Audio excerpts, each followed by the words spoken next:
بسم اللہ الرحمن الرحیم۔ والاصل ان یلی الفعل، اصل یعنی مناسب یہ ہے کہ فاعل فعل سے متصل ہو۔ یلیہ کا فاعل لفظ فاعل جو اوپر آیا وہ ہے، یلیہ کے اندر ضمیر اس کا فاعل ہے اور وہ ضمیر لوٹ رہی ہے اوپر الفاعل کی طرف۔ فاعل فعل سے متصل ہو۔ اصل کے کئی معنی ہیں۔ اصل کا معنی قاعدہ بھی ہے، اصل کا معنی ضابطہ بھی ہے، اصل کے معنی جڑ بھی ہے، لیکن یہاں اصل ینبغی کے معنی میں ہے۔ اس معنی میں مناسب کے معنی میں، یعنی مناسب یہ ہے کہ فاعل فعل سے متصل ہو، ضروری نہیں ہے۔ یہ بات انہوں نے اس لیے کہی کیونکہ فاعل فعل کا جز ہوتا ہے اور فعل کل ہوتا ہے، تو بہتر یہ ہے کہ جز اپنے کل کے قریب ہی ہو۔ سمجھ میں آئی بات؟ بہتر یہ ہے کہ جز کل کے قریب ہو، لیکن ضروری نہیں ہے۔ فَلِذَالِكَ جَازَ، اسی وجہ سے جائز ہے۔ ضرب غلامہ زید، یہ جملہ جائز ہے، حالانکہ یہ جائز نہیں ہونا چاہیے۔ آپ سمجھیں گے کہ مصنف نے جازہ کہا، یہ ناجائز کب تھا؟ ناجائز تھا اور ہے کہ غلامہ میں جو ضمیر ہے وہ ضمیر لوٹ رہی ہے زید کی طرف، اور مرجع پہلے ہوتا ہے کہ بعد میں ہوتا ہے؟ مرجع ضمیر سے پہلے ہوتا ہے۔ یہاں ضمیر کا مرجع ضمیر کے بعد ہے، یہ ہو گیا اضمار قبل الذکر۔ کیا بولتے ہیں اس کو؟ ہاں، اضمار کا مطلب ضمیر لانا، قبل الذکر کا مطلب ذکر سے پہلے، یعنی مرجع کے ذکر کرنے سے پہلے ہی ضمیر لے کر آ جانا، یہ ہے اضمار قبل الذکر۔ اضمار قبل الذکر دونوں ہو تو ناجائز، یعنی لفظاً بھی ہو اور رتبتاً بھی ہو، تو اس صورت میں یہ ناجائز ہوتا ہے۔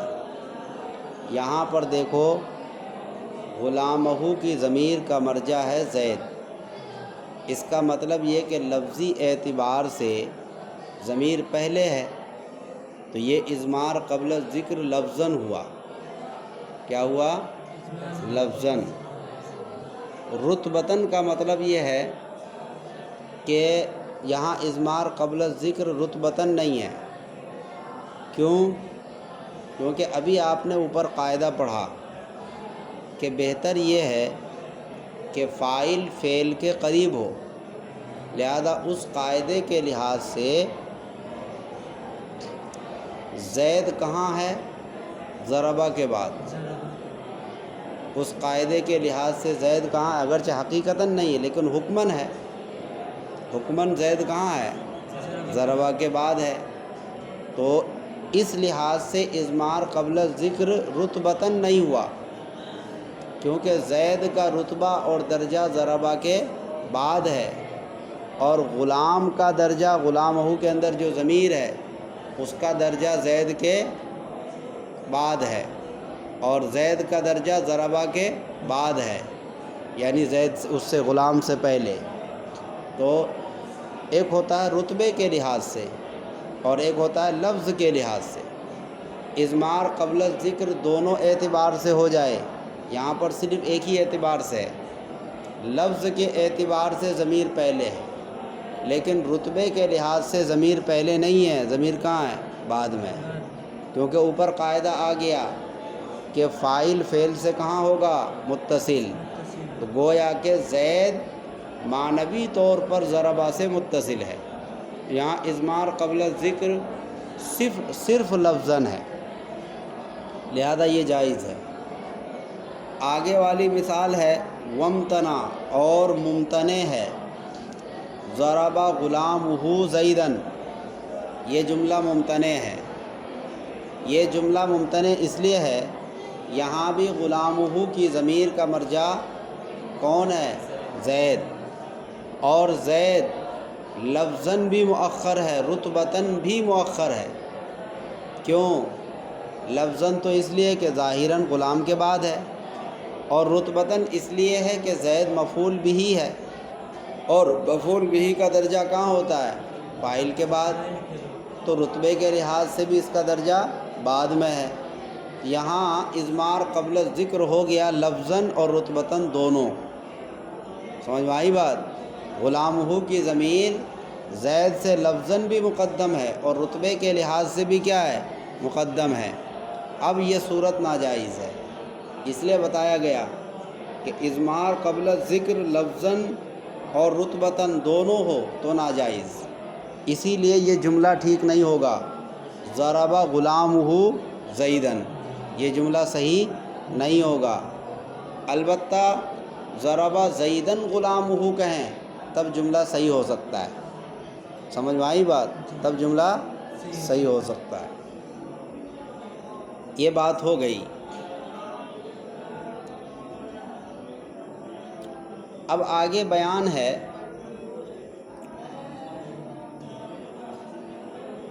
کہ 4 صورتوں میں فاعل کا مقدم کرنا واجب ہے. کتنی صورتوں میں؟ 4 صورتوں میں فاعل کا مقدم کرنا واجب. وَإِذَا انْتَفَى الْإِعْرَابُ فِيهِمَا، اور جب اعراب منتفی ہو جائے فاعل اور مفعول دونوں میں. فیہما کی ضمیر کا مرجع فاعل اور مفعول دونوں میں اعراب منتفی ہو جائے، لفظاً لفظی طور پر بھی، والقرینۃ اور قرینہ بھی منتفی ہو جائے. قرینے کا عطف ہے اعراب پر. کس پر؟ اعراب پر. اعراب منتفی ہو جائے یعنی اعراب سے پتہ نہ چلے کہ کون فاعل ہے کون مفعول ہے، وہاں اعراب تقدیری ہو. جیسے ضرب موسیٰ عیسیٰ، ضرب موسیٰ عیسیٰ، دونوں میں اعراب تقدیری ہے، یہاں اعراب نہیں ہے. اعراب ہے لیکن تقدیراً ہے، لہذا اعراب سے تو پتہ نہیں چلے گا کون فاعل کون مفعول. ایسی صورت میں فاعل کا مقدم کرنا واجب ہے. فاعل کا مقدم کرنا واجب ہے، لہذا اسی کو فاعل مانا جائے گا جو پہلے ہوگا. یہاں پہلے کون ہے؟ موسیٰ، لہذا موسیٰ فاعل ہوگا. سمجھ میں آئی بات؟ ہر حال میں فاعل کون ہوگا؟ موسیٰ ہوگا. اگر آپ فاعل کو مقدم نہیں کریں گے تو مفعول کے ساتھ التباس ہوگا. کیا ہوگا؟ مفعول کے ساتھ التباس ہو جائے گا، شبہ ہو جائے گا مفعول کی یہ فاعل ہے کہ مفعول ہے. قرینہ کا لفظ آیا، قرینے کی تعریف ہے. قرینہ کہتے ہیں جو بلا وضع مراد متکلم پر دلالت کرے. قرینے کو وضع نہیں کیا جاتا ہے، بغیر کسی وضع کے وہ مراد متکلم پر دلالت کرتا ہے. قرینے کی تعریف کیا ہوئی؟ جو بلا وضع مراد متکلم پر دلالت کرے. سمجھ میں آئی بات؟ قرینہ بھی نہ ہو تو اس صورت میں یعنی اعراب بھی منتفی ہو جائے قرینہ بھی منتفی ہو جائے تب فاعل کا مقدم کرنا واجب ہے. قرینے کی 2 قسمیں ہیں، قرینے لفظی اور قرینے معنوی. قرینے لفظی کی مثال ہے ضربت موسیٰ حبلا. ہاں، ضربت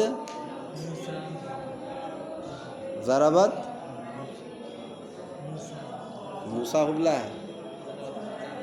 ہاں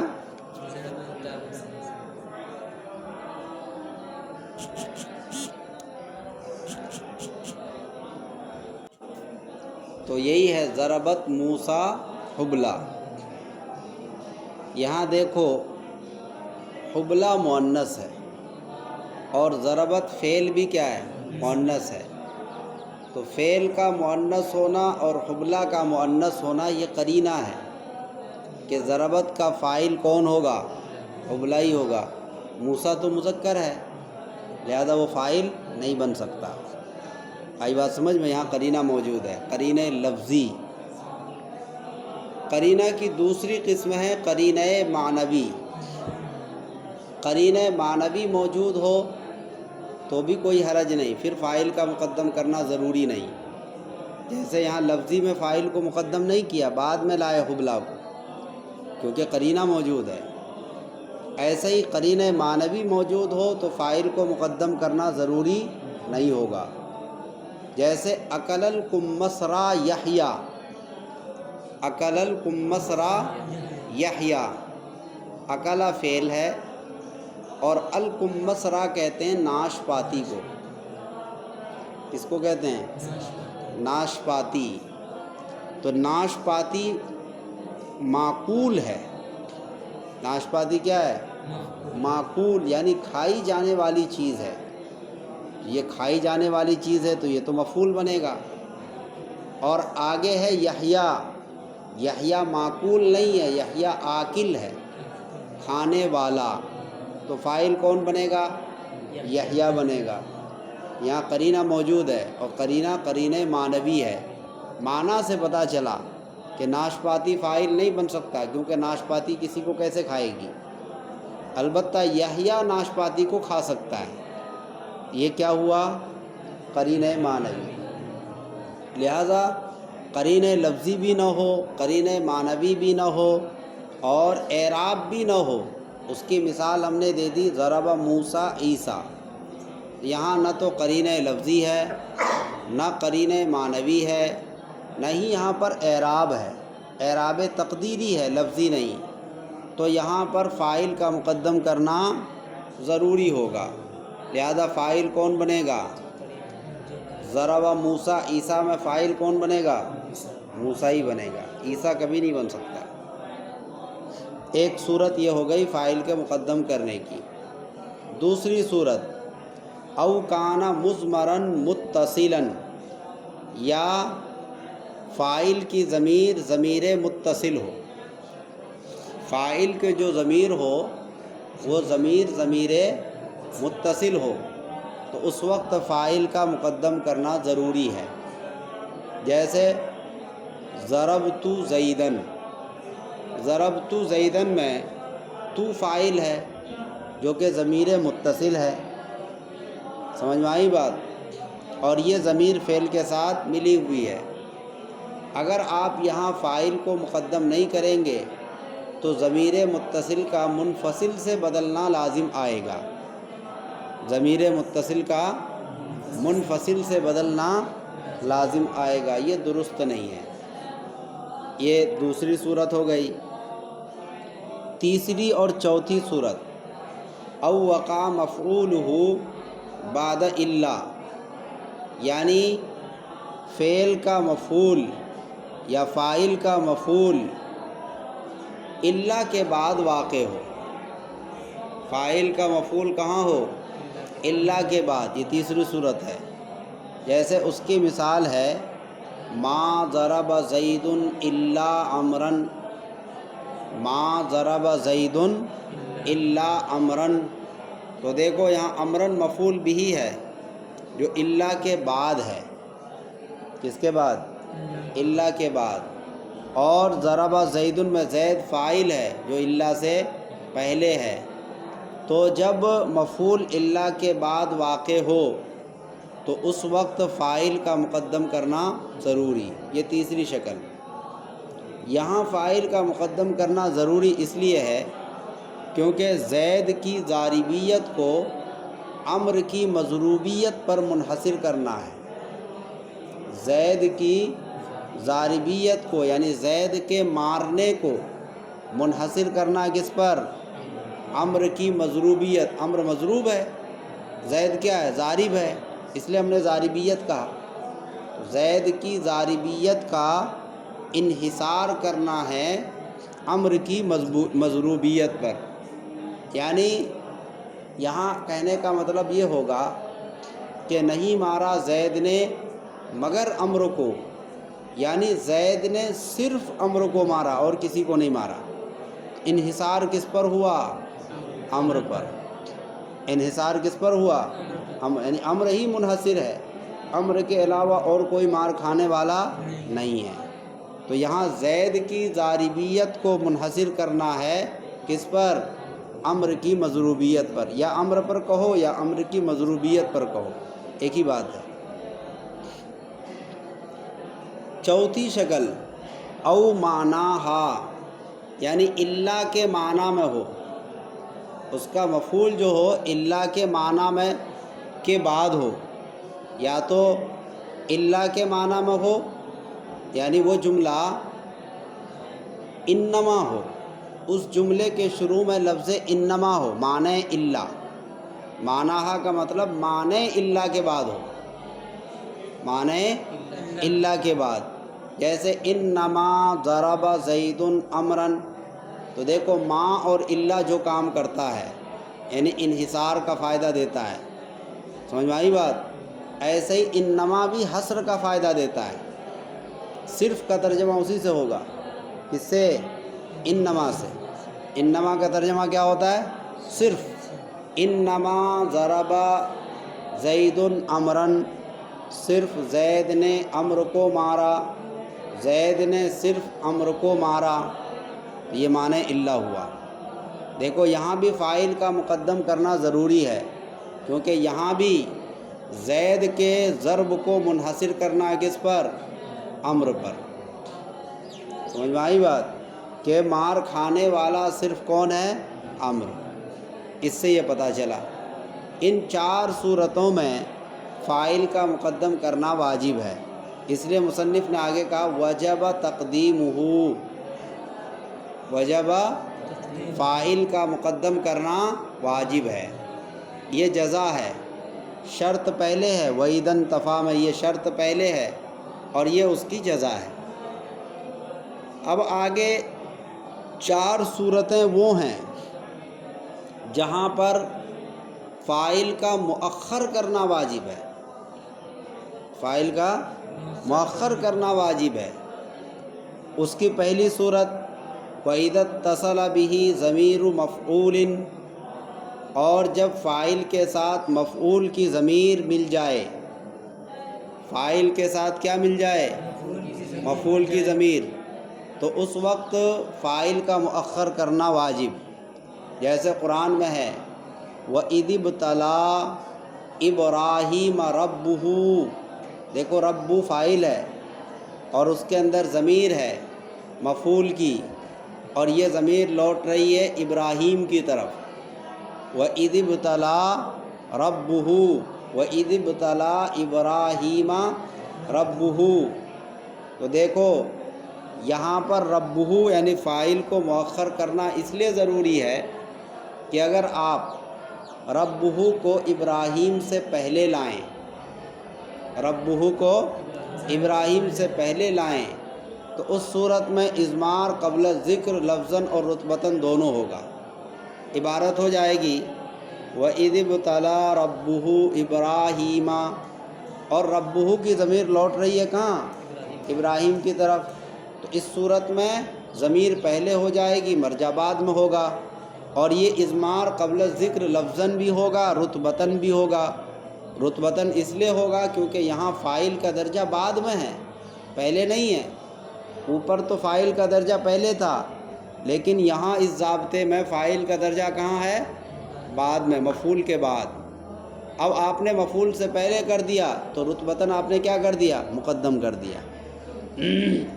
ایک صورت یہ ہو گئی فاعل کے مؤخر کرنے کی. دوسری صورت او وقع بعد الا، یعنی فاعل الا کے بعد واقع ہو، تو وہاں بھی مفعول کا مقدم کرنا ضروری اور فاعل کا مؤخر کرنا ضروری ہے۔ اس کی مثال اسی طرح بنے گی جیسے آپ نے اوپر بنائی، ما ضرب امرا الا زید، ما ضرب امرا الا زید، سمجھ میں آئی بات؟ تو یہاں دیکھو فاعل کو مؤخر کر دیا، یہاں فاعل کو مؤخر اس لیے کر دیا اگر آپ فاعل کو مؤخر نہیں کریں گے تو انحصار ختم ہو جائے گا، انحصار ختم ہو جائے، منحصر کرنا ہے اس پر جو اللہ کے بعد ہے، منحصر کرنا ہے کس پر؟ جو اللہ کے بعد ہے۔ اگر آپ اس کو مقدم کر دیں گے تو انحصار ختم ہو جائے گا۔ دونوں مثالوں میں، پیچھے جو مثال دی اس میں بھی اور اس مثال میں بھی، دونوں میں اللہ کے بعد جو ہوگا انحصار اسی پر ہوگا، انحصار اسی پر ہوگا، وہی منحصر ہوگا۔ یہاں پر امر کی مضروبیت کو منحصر کرنا ہے زید کی ضاربیت پر، وہاں الٹا تھا، زید کی ضاربیت کو منحصر کرنا ہے امر کی مضروبیت پر، یہاں اس کا الٹا ہو جائے گا، امر کی مضروبیت کو منحصر کرنا ہے زید کی ضاربیت پر۔ اس جملے کا مطلب کیا ہوگا؟ اس جملے کا مطلب ہوگا کہ نہیں مارا امر کو مگر زید نے، یعنی صرف زید نے امر کو مارا، زید کے علاوہ اور کسی نے نہیں مارا۔ انحصار کس پر ہوا؟ زید پر جو اللہ کے بعد ہے۔ اور پیچھے والے جملے میں کیا سمجھ میں آ رہا تھا کہ زید نے نہیں مارا مگر امر کو، یعنی مار کھانے والا صرف امر ہے، اور یہاں کیا پتہ چل رہا ہے کہ مارنے والا صرف زید ہے۔ دونوں جملوں میں فرق ہے، وہاں انحصار ہے مار کھانے والے پر اور یہاں انحصار ہے مارنے والے پر، یہ فرق ہے۔ اس کے بعد تیسری صورت، او معناہا، یا معنی اللہ کے بعد واقع ہو، یعنی فاعل جو ہو کس کے بعد واقع ہو؟ معنی اللہ کے بعد۔ معنی اللہ سے مراد ہے انما، عبارت بن جائے گی انما ضرب امرا زید، انما ضرب امرا زید، ترجمہ کیا ہوگا کہ صرف زید کو، صرف امر کو زید نے مارا، امر کو صرف زید نے مارا۔ تو دیکھو یہاں بھی فاعل کا مؤخر کرنا ضروری ہے ورنہ انحصار ختم ہو جائے گا۔ کیا ختم ہو جائے گا؟ کیونکہ یہاں انحصار فاعل پر ہے، اور پہلی والی مثال میں وہاں پیچھے انحصار کس پر تھا؟ مفعول پر۔ جی چوتھی صورت، او اتصل بہ مفعولہ، یا فعل کے ساتھ اس کا مفعول، فعل کا مفعول متصل ہو جائے، فعل کے ساتھ فعل کا مفعول کیا ہو جائے؟ متصل ہو جائے۔ وَهُوَ غَيْرُ مُتَّصِلٍ، درا حالانکہ فاعل غیر متصل ہو۔ سمجھ میں آئی بات؟ یعنی فعل کے ساتھ مفعول کی ضمیر مل جائے، سمجھ میں آئی بات؟ اور فعل کا جو فاعل ہے وہ متصل نہ ہو، ضمیر متصل نہ ہو، وہ کیا ہو؟ غیر متصل ہو، یعنی اس میں ظاہر ہو، یا اگر اس میں ضمیر بھی ہو تو ضمیر متصل نہ ہو بلکہ منفصل ہو۔ کیا ہو؟ منفصل۔ اس کی مثال بن جائے گی ضربک زید، کیا مثال بنے گی؟ ضربک زید۔ دیکھو ضرب فعل ہے، اس کے ساتھ مفعول کی ضمیر مل گئی ہے، کاف ضمیر کیا ہے؟ یہ مفعول بہ کی ضمیر ہے، اور اس کا فاعل غیر متصل ہے، اور وہ کون ہے؟ زید۔ اب اس صورت میں فاعل کا مؤخر کرنا ضروری ہے، اگر آپ فاعل کو مؤخر نہیں کریں گے تو کیا ہوگا؟ کاف ضمیر کو ہٹانا پڑے گا۔ سمجھ میں آئی بات؟ عبارت ہو جائے گی ضرب زید ایاک، جو ضمیر متصل منفصل سے بدل جائے گی۔ تو اس صورت میں ضمیر متصل کا منفصل سے بدلنا لازم آئے گا، جو درست نہیں۔ جو متصل ہے اس کو متصل رہنے دیا جائے، متصل کو منفصل سے نہ بدلا جائے۔ تو ان چار صورتوں میں فاعل کا مؤخر کرنا واجب، اسی لیے مصنف نے کہا وجب تاخیرہ، اس کا مؤخر کرنا کیا ہے؟ واجب ہے.